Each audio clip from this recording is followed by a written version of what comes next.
ये उनका 1 point programme है। और इस 1 पॉइंट प्रोग्राम के लिए वो जी टीवी लेकर आए हैं, CNN लेकर आए हैं, स्टार टीवी लेके आए हैं, प्राइम स्टार आया है, प्लस 21 आ गया है, वगैरह वगैरह 14-15 टेलीविजन चैनल इस देश में है। और रात दिन उन सारे टेलीविजन चैनलों पर जो कुछ दिखाया जाता है वो मनोरंजन नहीं है, वो मेरे और आपके चरित्र को बर्बाद कर देने का एक साधन है। और जिसके भी घर में घुसो, पूछो कि भाई क्या करते हो, तो कहते राजीव भाई दिन भर काम करते हैं, थक जाते हैं, तो कुछ तो मनोरंजन चाहिए। तो ठीक है, मनोरंजन करो। तो क्या करते हैं मनोरंजन? छोटे छोटे बच्चे बैठे हैं, उनके साथ उनके मम्मी पापा बैठे हैं, उनके साथ उनके दादा दादी बैठे हैं, उनके साथ उनके नाना नानी बैठे हैं, 3-3 पीढ़ियां एक साथ बैठी है। और टेलीविजन पे क्या चल रहा? ATN पर क्या आता है? चोली के पीछे क्या? चीज बड़ी है मस्त मस्त। और आप मुझे अपने दिल पे हाथ रख के कहो कि चोली वाला गाना सुनकर आपका मनोरंजन होता है या कुछ और होता है? चीज बड़ी है मस्त मस्त वाला गाना सुन के आपका मनोरंजन होता है या कुछ और होता है? और ये बात मैं खासकर नौजवानों से और बच्चों से कह रहा हूं कि तुम जरा अपने दिल पे हाथ रख के मुझे बताओ कि अगर मान लो मेरे सामने मेरी मां खड़ी, तुम्हारे सामने तुम्हारी मां खड़ी है और टेलीविजन पर गीत आता है तेरी चोली के पीछे क्या है, अपनी मां से पूछने की हिम्मत है तेरी चोली के पीछे क्या है?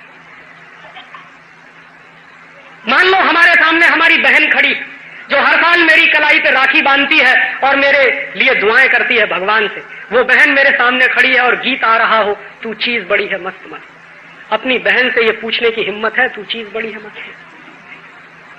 और जो गीत हम हमारी मां के सामने नहीं गा सकते, जो गीत हम हमारी बहन के सामने नहीं गा सकते, वो गीत इस देश के बच्चों को क्यों दिखाए जाते? जो गीत लिखने वाले हैं उनके बारे में तो मैं मान सकता हूं कि उन्होंने आत्मा बेचा है, शरीर बेचा है, सब कुछ बेचा। जो ऐसा गीत लिखते हैं, भगवान उनकी आत्मा को जितनी जल्दी शांति दे उतना अच्छा।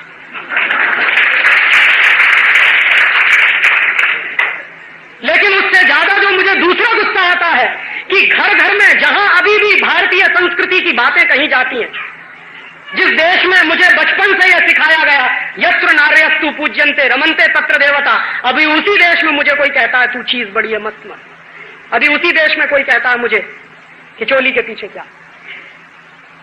और इस देश में संस्कृति का कबाड़ा हो गया है। जब मैं देश के नौजवानों को ये गाते हुए सुनता हूं, मेरा दिल तो ये कहता है कि इस देश के नौजवानों को गाना चाहिए मेरा रंग दे बसंती चोला, लेकिन गा रहे हैं चोली के पीछे क्या है। ये संस्कृति का नाश हो रहा है, ये मनोरंजन नहीं हो रहा। और ये घर घर में आग लग रही है, सुलग रही है, अभी लगी नहीं है। जिस दिन घर घर में आग लगना शुरू हो जाएगी, आपसे देखा नहीं जाएगा कि आपके बच्चे क्या कर रहे हैं। दोस्तों, गलती किसकी? हमने गीत निकाले, कहने के लिए मुझे मजबूर होना पड़ा। गीत आया चोली के पीछे क्या है, चोली के पीछे क्या है। मैंने भी 4 शब्द कहे, 4 लाइनें कही कि इतनी सी बात घर मालूम नहीं थी तुम्हें जानने का जो विचार मन में ही आया है, कि इतनी सी बात घर मालूम नहीं थी तुम्हें जानने का जो विचार मन में ही आया है। तो बाहर किया क्यों ऐसा बड़ा हंगामा और निजी प्रश्न को क्यों अंतर्राष्ट्रीय बनाया है? और उत्तर तो तुम्हें इसका घर में भी मिल जाता, क्योंकि घर बाहर सब एक जैसी माया है। और माता बहनों से क्यों ना पूछ लिया, बोलो चुनरी के नीचे चोलियों में तुमने क्या छुपाया है? और माता बहनों से क्यों ना पूछ लिया, बोलो चुनरी के नीचे चोलियों में तुमने क्या छुपाया है?